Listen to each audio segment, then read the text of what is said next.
As the fall semester kicks off at the University of Houston, the campus is buzzing with change, from major construction projects and record-breaking freshman applications to a new state-mandated policies and expanding academic programs. It's a year of both opportunity and challenge as the university navigates shifting higher education landscapes, enrollment pressures, and a rapidly evolving college sports environment. Joining us now is the person leading UH through it all, Chancellor and President of the University of Houston, Renu Khator. President Khator, welcome to the program. Well, thank you so much for having me here. Happy to be here. If folks would like to join into the conversation, if you have a question or comment, you can call or text us at 713-440-8870. We started off talking about the construction going on. You were just saying you were looking at how much over your tenure has changed on campus. Right. Well, currently, right now, we have $900 million worth of construction going on campus. And that's That's why I have switched to wearing now sneakers all the time, because I don't want to have to think about it. Do I keep my heels on, or do I walk, or do I don't walk? Which very fabulous sneakers, by the way, I got to say. Well, they have Whose House, Cook's House on them. But I just asked the question, actually, as to since 2008 when I joined, how much construction we have done on campus. And it was just a mind-boggling number. Just for the University of Houston, we're not talking about system. It's 11.5 million square feet of either totally new construction or a total renovation. So wow. Campus looks different. All air conditioned, too. Yeah. So old U of H is not new U of H. It's a whole new campus, basically. No, it's a very different place today. Well, and, Renu, I was reading about you were the first female chancellor in Texas. You're also one of the more recognizable figures right here in our city. Was this always part of your vision? Part of my vision always was really for the University of Houston, not for myself. Right. But for the University of Houston, the reason I came here was because it was a puzzle to me how a city like Houston, which has everything going for it, so many industries, so much of economic vibrancy, so global, did not have a public university that was ranked on the national list. So I knew that there's a lot of opportunity. I'm an underdog kind of person. I came here with that desire to really make the University of Houston what Houston deserves. President Khator, with that in mind, what's the makeup of the student body? Like in terms of Houstonians, Texans, U.S., foreign? Right. So majority of our students, 65% of them come from Houston region. But you have to think about it. Houston is not just a city, it's a city-state. We are larger than 37 states. So what I keep telling my team is, think of it this way. We are serving a whole state here, the same kind of population. And we are one of the most diverse institutions. I mean, we are an opportunity providing institutions. I know the mission on which we were built. That is, it should be a university that provides opportunities for everyone. But then the product has to be absolutely cutting edge. It has to be comparable and comparative to any product from any other university. That's the dream. So even if it's for working class people, even if it is for opportunity, I just want it to be the best it can be in everything, offering the learning opportunities, but also the environment in which you learn. And to me, that has always been part of the vision. And President Khator, I mean, you really have taken the university to the next level, like you were mentioning, from an athletic standpoint, academic standpoint. We look at our athletic program, and I mean, we are top in the nation. But you also have implemented things like Cougar Red, Fridays. Why was that important to you? Well, I am yet to see anybody really get to anywhere without having pride in what they do. Mm-hmm. You can look at Olympians. You can look at champions in any field. And therefore, I just want our students to have the feeling of pride. So that's one thing, because if you have pride, you will stick it out. You're going to graduate. You won't drop out. So that's just part of the bigger theme. But also important is that we have so many alumni right here in Houston. And when students graduate, if there is that kind of pride and bonding, those alumni will give other Cougars their first opportunity in business, their first, funding for their startup, their first contact. And therefore, I think it's important to have that pride. So we have Cougar Red Fridays. Of course, I wear red every day, but Let me take you all the way back. We've been talking, we talked recently about just how many years you have been here. It just flew by. But I'm curious, when you first accepted the job here at University of Houston and what you're doing today, Right. was this what was on your vision board of where you were going? Or did you come in here expecting a whole different set of opportunities and growth that you were going to do? well, I for sure knew we have opportunities in the city of Houston. To me, the biggest endowment we have, that is our location, that is city. So connecting it with the city has been really important. But interestingly, I remember in my second or third month when I went around with my CFO as to what needs to go where. We could have a tech bridge over here. We should have this land so that we can build a medical school here. We're going to have residence halls here. Lot of those things on that rough sheet of paper have been really materialized. The important thing is you just got to stay long enough to get things done. And when presidents move very quickly, they really, it's just the focus is gone, the agenda is gone, and it gets harder to really accomplish your goal and your vision. You know, I know that Bauer School is huge, the School of Social Work, School of Architecture. It's hard to really pick which ones, but where do most students gravitate for a major at U of H? So at every university, generally the liberal arts and social sciences is the area that attracts motive students. It's also the largest college. It's actually larger. College in itself is larger than most of your universities in Houston. And but that's where they have everything from communication to psychology to history and so on. However, our engineering college is now the second largest in the university with 10,000 students, and in Katy and in Sugar Land growing very fast. And so that's a pretty big college. The business is very big as well, and business is expanding into Katy and Sugar Land as well. So. We've talked about AI a lot on this program, trying to understand Yeah. it. How is it affecting education at the college level? Right. So AI is affecting really in quite a few ways, and we don't even know how it will affect. But the important thing is if we are nimble, if we are accepting of that change and challenge, I think we will adapt very quickly. You'll be surprised to know there are a lot of faculty who are actually using AI tools in their classrooms to enhance learning for students. It's not like you will not use AI, or if you use AI, you need to tell us if you are using. No, they are actually using AI to enhance learning. From my point of view, what I keep thinking is that, okay, entry-level jobs, they might disappear, and we know that very likely to happen. Are we preparing our students for the job that comes after that entry level? How do we get them to really use AI tools? Because AI will never have human empathy, it will never have human intelligence or the value judgment. That's where the value of a human being will come. Are we preparing them to really do that? So we are starting a very big push on AI. We have many, many courses. We'll start stamping the courses that are AI embedded so students know if they're taking it. We have degrees that are completely AI-oriented degrees.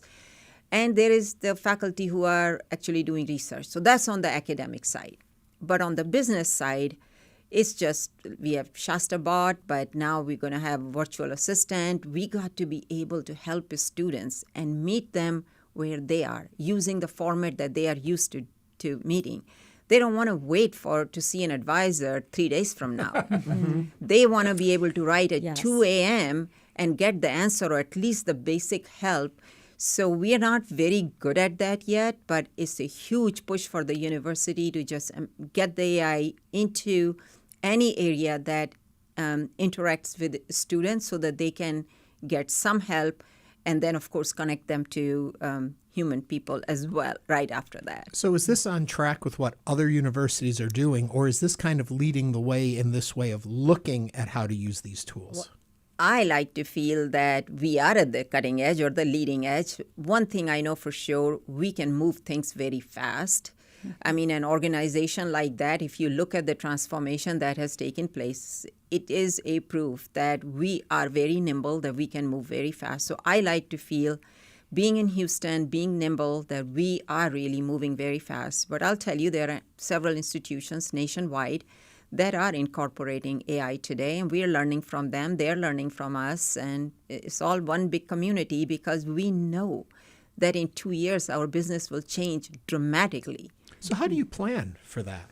It's been a constant term of change all the time. How are you planning for where it's going to go, and how often are you on the path, and how often if maybe you made the decision we were going a different way than we end up going? You mean AI or in general? In general. In general. Well, every year we do sit down. I mean, I spend a lot of time in summertime looking at every single strategic plan for every unit because, we are a very porous organization, very decentralized, but it's important to know that if we are 30 horses, that we are all pulling in the same direction. So I look at everybody's strategic plan, then I look at everybody's performance, and then we go in a sort of a retreat and try to see, okay, what's going to be the next game changer for the University of Houston? And we take input, and then we decide the feasibility and desirability, and we agree on what is it going to be the next game changer. And that's where we push. We talked to Mike Miles about the success of HISD, and I've asked him, how many kids go to college? And he says that the answer doesn't stop there. It's how well do they do in whatever they're doing after high school. How do you all evaluate how your students are doing by how many are enrolled, how many stay enrolled year to year, how many graduate, go on? There's a lot to it. Right. So the national way of measuring that is really looking at the success rate, which is your graduation. So it says 4-year degree, but we know many students work. So nationally, it's looked at a 6-year graduation rate. So for us, the 6-year graduation rate when I came here was only 40%. Well, that was way lower than the state average, national average. And that's because if you don't have a culture that is student-centric, that really puts the students at the center of everything and gives them the wraparound services and support and advising, then it can get very overwhelming, especially for a lot of our students who are maybe the first one to go to college from their family, or they're coming with so many different challenges, or they may be working. So for us, the changing of that entire culture to make it student-centric was number one thing that we had to do. And it takes time to do that. But now we are above the state average, we are above the national average, and now we are shifting to actually emphasis on a 4-year graduation culture. It doesn't mean everybody has to graduate in 4 years, but what it means is it's a challenge to the faculty and staff for us to do things in a manner that can guarantee that the students can graduate in 4 years. What we realize is the students drop out, but those who stay in college, they're graduating actually in 4 years. Wow. So why is it that such a dropout happens, especially between freshman to sophomore year? And I think a lot of time students have hard time adjusting from high school to the college because the environment is not as structured. They have to be organized. And so I have visited many freshman classes, which I do every year in fall semester. Within the first week or two, I go and visit freshman classes so I can have them in a smaller setting and actually look them in the eyes, and they can look me in the eyes, and we can make a commitment. I said, you have my commitment. And my commitment is this, that if you run into a problem you can't solve and you're getting really frustrated and thinking I can't go on, you send me an email. And my promise is I'll solve it for you in 3 days. Wow. And we have a whole system set up. I get hundreds of emails, by the way. I was going to say, yeah. However, then what I tell them is that your commitment is that you will get organized and you will think of using all the resources that the university has. Mm-hmm. And getting organized means you will have to make your own degree plan. We have everything there, but you have to decide what kind of courses you want to take and when to take next. Go and see an advisor now. Join a student organization. What we have realized is that the students who persist and who graduate, they are really involved on campus. Mm-hmm. We have 580 student organizations. students can really join an organization, build an affinity, psychologically shrink this massive campus of 49,000 into something really smaller. And so these are the kinds of things I go and tell them. And many of them, interestingly, come at the graduation stage and tell me, I remember you came to my class. Wow, yeah. I mean, it's just very gratifying. And President Khator, what in your life helped shape you be the leader that you are today? Well, first of all, I've got a great team. I won't say I'm a great leader. It's just that I happen to be the right time, the right place, and I happen to be with the right team. And if the team wasn't right, we fixed it. We made it right?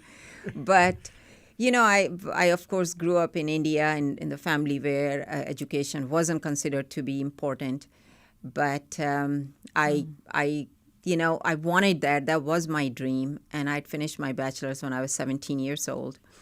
And then I came here really thrown into a situation which is, in today's terminology, would be very traumatic, but I didn't even know how to spell the word trauma, so obviously. So how could you have it? You carry on, you just didn't know at that time, but I didn't know English, was put in an arranged marriage, so I arrived in the United States here, not knowing anybody and not knowing the language, but within a month I was sitting in classes, graduate classes, at Purdue University.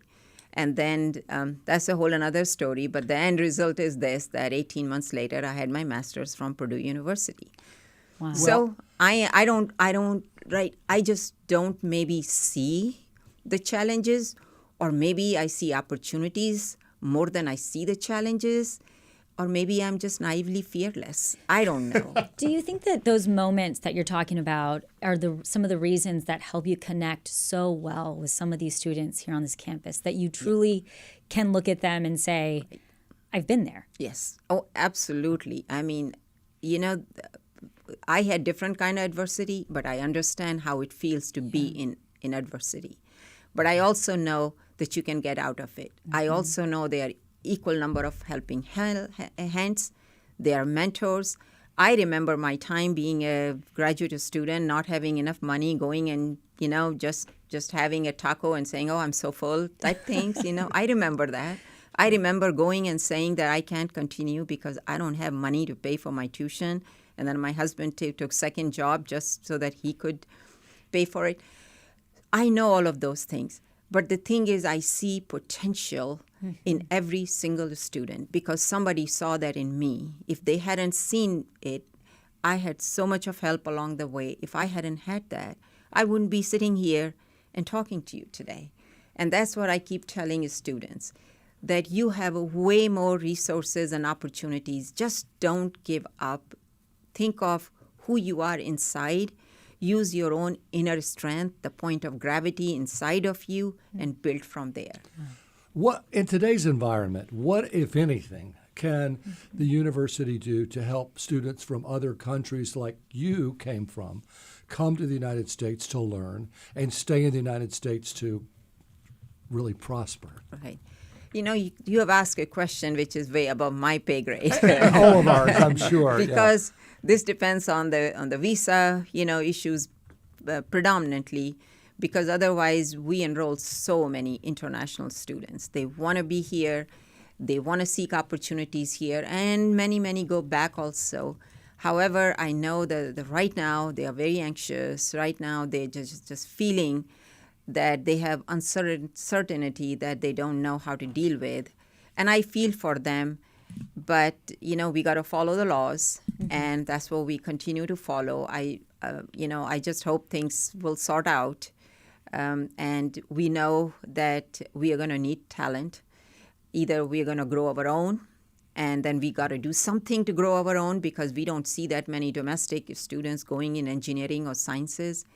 And I'm all for it. Let's just grow our own, but we got to do something actively to grow our own. We are speaking with the University of Houston President and Chancellor Renu Khator. If you'd like to join the conversation, the number to call or text, 713-440-8870. As we get ready to grab a call here, I just wanted to ask you quickly about enrollment numbers this year. You're pretty proud of those, aren't you? Oh, yeah. We are now 49,000 students. I think 6 or 7 shy of 49,000, which is like a huge number. But we are going to grow because we are starting in Katy now, the campus, new campus there. So we'll continue to grow. What's the perspective on that? Where were we 10 years ago? On Katy? On enrollment. On enrollment. I don't have the exact number, but we're breaking our record every single year. Nice. But the more important signal to me is how many people applied to the University of Houston. And this year, 48,000 people started their application process here at the University of Houston, which tells me that they had interest in the University of Houston. It used to be very, very low. A few years back. So we have become a university of first choice for many Texans and definitely for Houstonians, and I'm very happy about that. Well, we were having a debate about the White Lotus. I'm sure you watched the White Lotus. And one of the characters said he got his business degree from U of H. Oh. And we were trying to decide if it was University of Houston or University of Hawaii. But I decided it was University of Houston. Right. If he was, if the person had affinity for red, it absolutely was University. Affinity for red.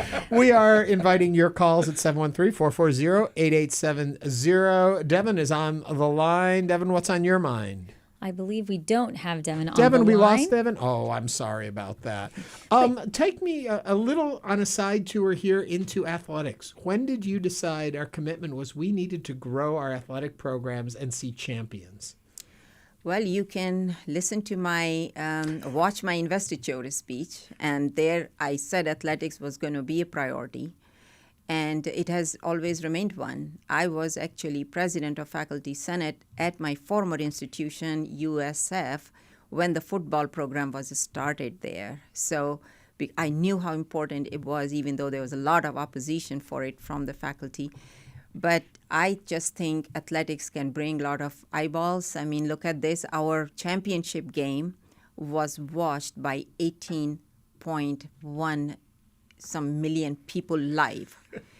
Wow. Okay, second most watched game this year was the NBA championship game. And the third most watched game was Cougars versus Duke. Now, one thing is clear, that a mediocre athletics program is a liability on institution, and that's what most of the time people complain about. So don't have a mediocre program, but an excellent program is always an asset. And then you have to figure it out how to use it to really lift your academics as well, your students and everybody. So I'm very happy to see where we are. Yeah. Listening to you speak, you talk about Cougar pride, and I see it and I can hear it, and it's very obvious, President Khator, that you have that pride. Is there something that stands out to you during your time here and moving forward that you just makes your heart beam? Right.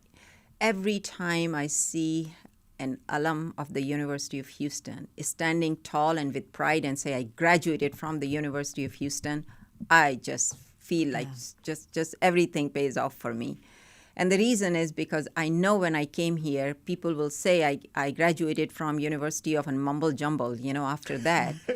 And I just think that they have way more pride, and that's what is very gratifying. Well, as a graduate of mumbo jumbo, I hear what you're saying. I am curious, in today's environment and as you look to the future, what are the challenges that are facing you that you're dealing with that may keep you up at night that you've got to find the solutions for? Well, there's a lot of uncertainty around higher education. We are going through a time that's very unprecedented. We just don't have any playbook or don't know any of that. And it's not just, I would say, the political pressure or the economic pressure. I would say economic pressure because if your economy doesn't grow, if people's purchasing power doesn't grow, then they have harder and harder time to go to college. College seems costly, and that's because your purchasing power is not growing. But also, technology is changing so rapidly at a dizzying speed that I think just for us to accommodate and adjust to, but still continue to lead, still continue to fulfill our mission, because we have a mission, and still to reach for our goals, because my goals, and as I keep telling everybody, will include everybody in setting goals, but once we have them, they're non-negotiable. So our goal is there. So all of these things together, just the pace of change and how do we lead through these and not just survive through this? I think that it gives me a lot to think about, and it gives me a lot of pause about are we doing everything we could, and what more can we do for our students? Because you know what, America is going to need talent. Students are going to need knowledge, no matter what the format turns out to be at the end of the day. But we are going to need that. And where will you find it? Right now, colleges, are in the hot spot, but still, they are a safe place for an 18-year-old to experiment with life, to learn more, to really admit that I don't know it and learn. Because rest of the career, as you and I know, you can't say I don't know. You have to pretend you know, and then you learn, at the same time. So. Thank you Thank so you much so for being much. here. Renu Khator is the president and chancellor of the University of Houston. Chancellor Khator, thank you so much for joining us today.